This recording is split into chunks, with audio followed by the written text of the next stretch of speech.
உள்ளாட்சி அரசு செய்தியால் இணைவோம். குற்றால அருவியில் திடீர் வெள்ளப்பெருக்கு. சுற்றுலா பயணிகளின் பாதுகாப்பு நலன் கருதி அருவியில் குளிக்க போலீசார் தடை விதிப்பு. தென்காசி மாவட்டம் மேற்கு தொடர்ச்சி மலையை ஒட்டியுள்ள குற்றாலத்தில் ஆண்டுதோறும் ஜூன், ஜூலை, ஆகஸ்ட் மாதங்களில் சீசன் காலமாகும். அப்போது இங்குள்ள குற்றால அருவிகளில் ஆர்ப்பரித்து ஜில்லென்று வரும் தண்ணீரில் குளிப்பதற்கு பல பகுதிகளில் இருந்து வரும் சுற்றுலா பயணிகள் தினந்தோறும் ஆயிரக்கணக்கானோர் வருகை புரிந்து அருவியில் குளித்து மகிழ்ந்து செல்வது வழக்கம்.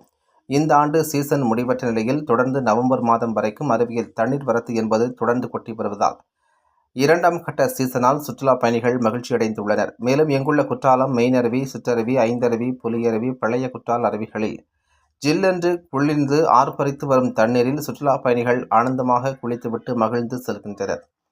இந்த நிலையில் இன்று கார்த்திகை மாத பிறப்பை முன்னிட்டு ஐயப்ப பக்தர்கள் வருகை காலை முதல் தொடர்ந்து வந்த நிலையில் அருவியில் ஆனந்தமாக குளித்து மகிழ்ந்து சென்றனர். இந்த சூழலில் திடீரென மேற்கு தொடர்ச்சி மலைப்பகுதிகளில் மழை பெய்ததால் பிரதான அருவியான குற்றாலம் மெயின் அருவி, பழைய குற்றால அருவியில் காட்டாற்று வெள்ளம் ஏற்பட்டது. இதனால் பாதுகாப்பு நலன் கருதி போலீசார் அருவியில் குளிப்பதற்கு தற்காலிக தடை விதித்தனர். இதனால் இங்கு வரக்கூடிய ஐயப்ப பக்தர்கள், சுற்றுலா பயணிகள் ஏமாற்றம் அடைந்துள்ளனர்.